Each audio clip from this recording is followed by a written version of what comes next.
Mesdames, Messieurs, bonjour. Bienvenue sur notre plateau avec pour programme du foot avec les résultats des rencontres de la semaine dernière, l'annonce du stage foot pour les vacances de Toussaint. Nous parlerons tennis de table avec les résultats des rencontres de la semaine dernière. Et en images, vous aurez les rencontres donc de la régionale 4 qui recevait le Ward et de la D1, de la première D1 qui jouait contre Rayancourt-Saint-Aul. Nous irons sur le terrain des 4-4 qui nous offrait une journée portes ouvertes. Mesdames, Messieurs, bonjour. On va commencer à parler d'abord foot. Je vais vous donner les résultats des rencontres qui se sont déroulées la semaine dernière, à savoir qu'en plateau U6, U7, ils ont obtenu 12 victoires. Plateau A Aven, les Aubert pour les U8, une victoire et 3 défaites. En match amical à Kievi, victoire 8-0 des U9. En triangulaire pour les U10A, une victoire, une défaite. En quadrangulaire à Saint-Aubert pour les U10B, 3 défaites. En triangulaire à Hermie pour les U11, un nul et une défaite. En triangulaire à Aumont pour les U12A, une victoire, une défaite. En quadrangulaire pour les U13A, 2 victoires, un match nul. Et en triangulaire pour les U13B, 2 victoires. Face aux rencontres donc, toujours de cette semaine, victoire 5-0 des seniors B contre Pays de la Sensée-Ostrevent. Victoire 14-0 des U15 contre Marcoing en Coupe de l'ESCO. Victoire 2-0 des seniors A contre Wallers. Défaite 2-1 des U17 contre Caudry en Coupe de l'ESCO. Défaite 0-3 des U18 à Saint-Souplé en Coupe de l'ESCO. Et défaite 2-0 des féminines à 8 contre Nevilly en championnat. Alors, ce qui peut nous entraîner directement sur le terrain sur le tennis de table, à savoir les résultats. Victoire 12-2 de la régionale 4 contre le Ward, défaite 12-2 de la deuxième D1 à Crèvecoeur et défaite 5-9 de la première D1 qui recevait Rayancourt-Saint-Aul. Nous vous avons préparé quelques images, à savoir que la R4 recevait le Ward et la deuxième D1 jouait contre Rayancourt-Saint-Aul. Si la R4 s'en est bien tirée, la D1 a dû patauger, peut-être un peu de retard à l'allumage selon le score. 12-2 pour Crèvecoeur qui l'emporte, mais ce qui est à retenir, c'est l'esprit très sportif qui a prévalu. Néanmoins, le maintien semble acquis. Reportage Claude Delcourt et André Bion.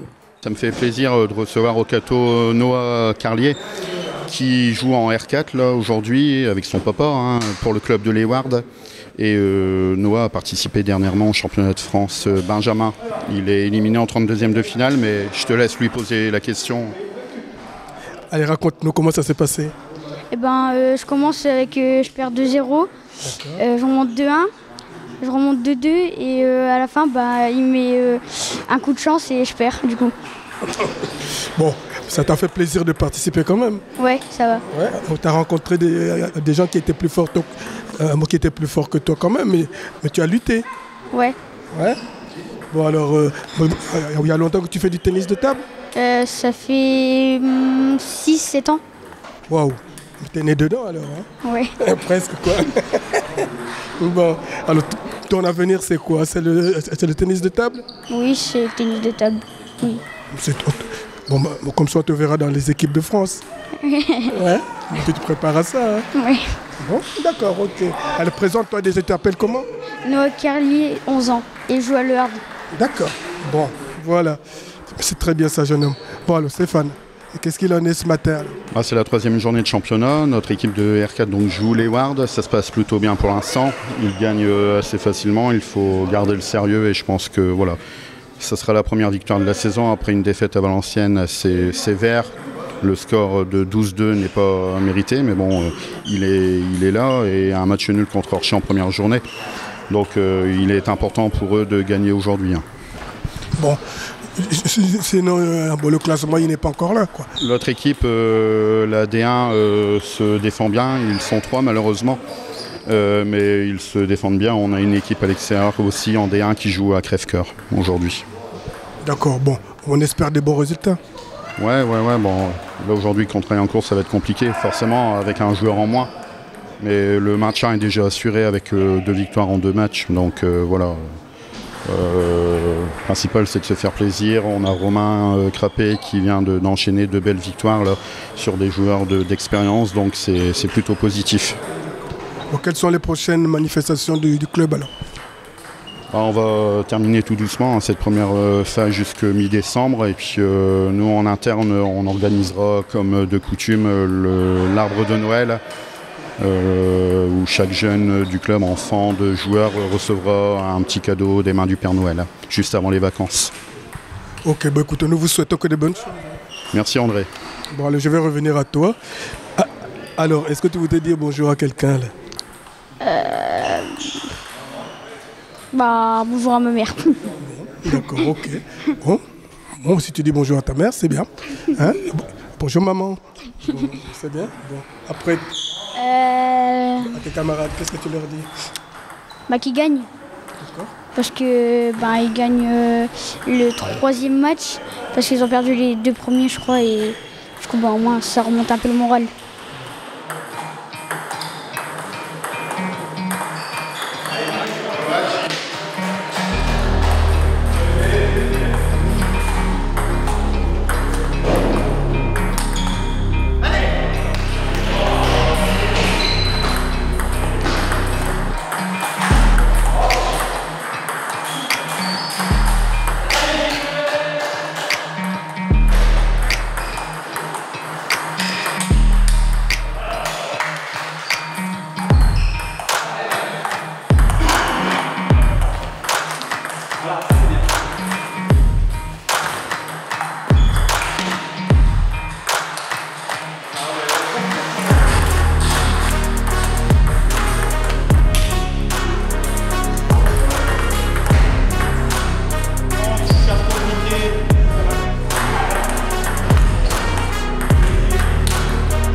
Passons à la journée portes ouvertes au club de 4x4. Dimanche dernier, le club de 4x4 ouvrait ses portes au public. On pouvait y compter une vingtaine de véhicules 4x4. On espérait un peu mieux, mais il faut savoir qu'il y avait des rassemblements de 4x4 dans d'autres localités ces rassemblements ont pu voler la vedette à la journée portes ouvertes. Mais pas d'inquiétude. Une autre journée portes ouvertes est organisée et programmée pour le 12 novembre 2023.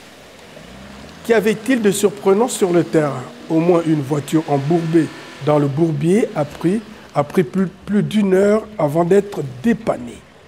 Le président du club, M. Frégan, aux côtés duquel se trouvait le président d'honneur, M. Thierry Belin, nous disait ce qui suit. Reportage Claude Delcourt et André Bianco. Alors aujourd'hui, on a fait une porte ouverte, c'est-à-dire qu'on rassemble des 4x4 qui viennent tourner la journée. Bon, depuis le temps, qu'est-ce qui a changé ici? Qu'est-ce qui a changé? On a changé de tracé du terrain, c'est-à-dire qu'on a fait plus de difficultés par rapport à avant. Une partie du terrain, du bas du terrain, où on va dire que c'est pour des gens, des 4x4, moins de difficultés. Et bon, tout le monde a l'air d'être satisfait du terrain. Il y a une partie dans le bois, mais une partie dans le bois qui est assez difficile. Il faut pas être débutant. D'accord. Bon, là, on voit que c'est très propre. Qu'est-ce qui s'est passé?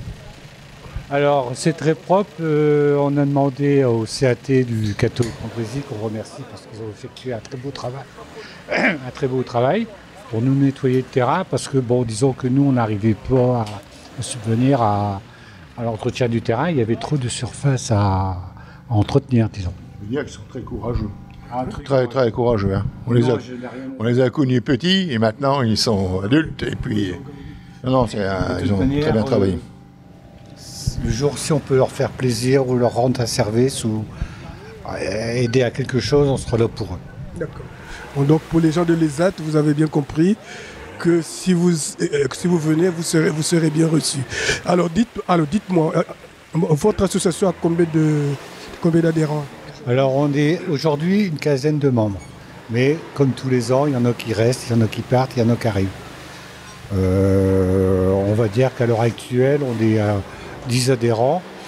Dans les 10 adhérents, il y en a quand même 5-6 qui se dévouent vraiment pour le club, qui sont là toujours à venir travailler. Après, vous avez toujours une partie qui vient tourner, mais qui ne fait rien, si vous voulez. C'est un petit peu...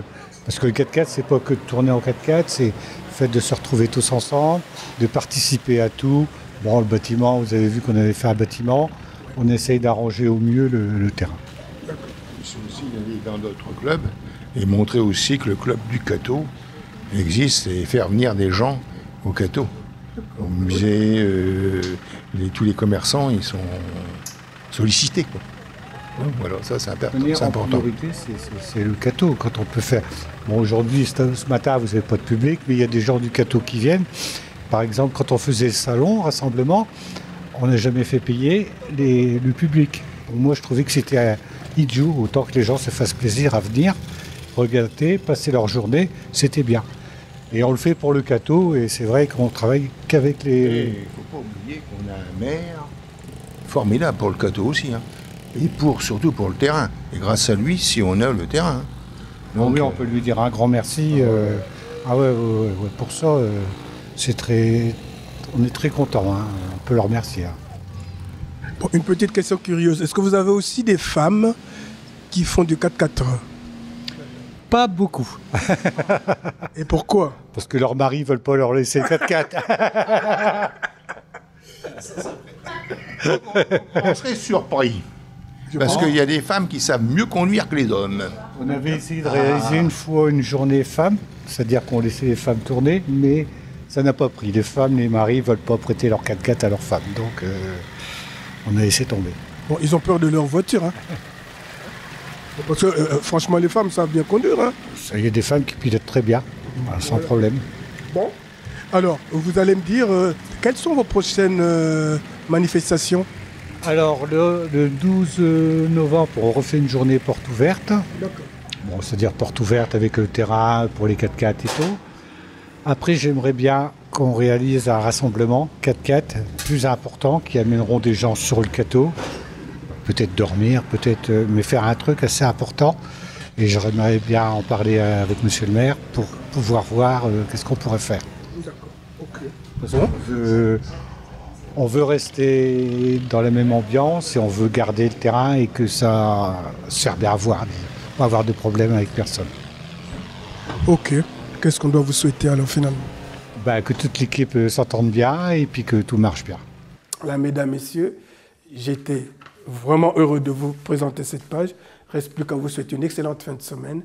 À nous revoir très prochainement sur ce même plateau en vous disant tous merci et à bientôt.